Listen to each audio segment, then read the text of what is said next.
Hello, and welcome back to my book talk series. My name is Mary Harelkin Bishop, and I'm an author. And today I thought I would talk about one of my books, Tunnels of Terror, which is the second in the Tunnels of Moose Jaw or the time travel series. And so in Tunnels of Terror, I had already had an idea for a sequel to Tunnels of Time, and I was looking for something else.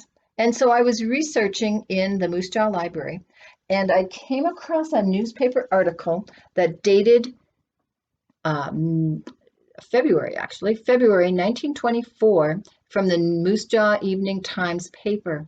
And it talks about 7 policemen or constables getting arrested for robbery. If you had a chance to read the article, you'd be able to see that the 7 policemen were arrested for breaking into stores on Main Street and stealing all kinds of things. And I thought that was really interesting. But the first thing I had to do was do some research. I had to know for sure that that happened, that maybe 2 weeks later the newspaper didn't print a rebuttal saying, oops, sorry, we made a mistake with those policemen. That didn't happen. The policeman actually did do that. But in order to write about it, I needed to find out for sure what happened. And so in my book, Tunnels of Terror, Andrea, and this time her little brother Tony, go back in time again to the 1920s to 1924. And as they get into the big underground storage area where they often go, they notice lots of weird things there that weren't there before.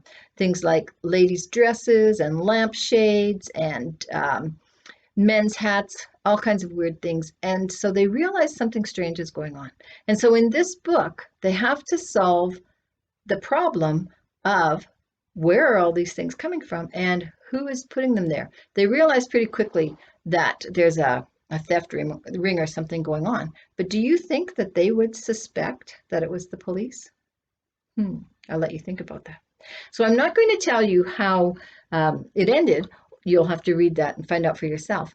But I will tell you that there was one part in Tunnels of Terror that I really struggled with. And the part that I struggled with was in Tunnels of Time, you will remember that Andrea goes back in time by accidentally actually hitting her head on a mirror. And then when she well, I won't tell that part because you need to read to find out if you haven't read it. So when it was time for Tony and Andrea and her little brother Tony to go back in time, I couldn't have them both hit their head on something.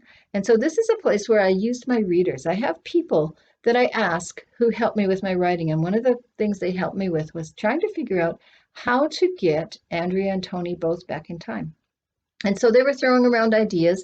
Somebody said, well, they could be on a school trip and maybe the bus was in a little accident and they fell or they hit their head. But then again, that's hit their head. Another idea was, well, maybe they could wake up in the hospital together after something weird that happened and had a common dream, which is a good idea.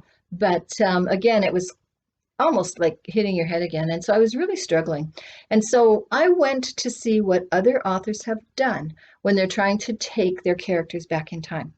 And so I read a book about a character who hops on a bike, and every time they pedal a certain way, they end up back in time somewhere. And that's actually called the time bike, if you wanted to look into that one. And so that was interesting.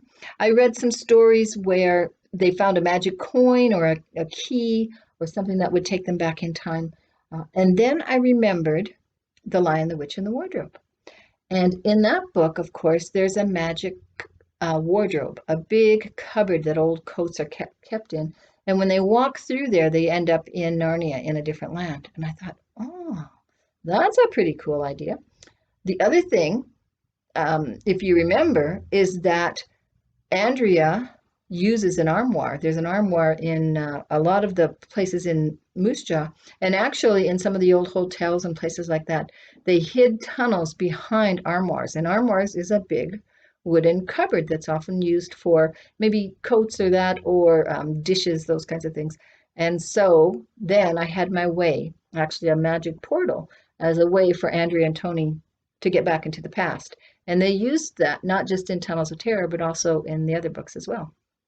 So Today I was talking to you a little bit about how an author will use a historical event and how I used a historical event for this book, and then you created everything else that happened around it, and also how sometimes an author has to do research and look to other authors when they're looking for certain things. And in my case, it was how to get my two characters back into the past in a reliable way. Well, I hope you enjoyed that, and I will talk to you again soon about one of my other books. Keep reading.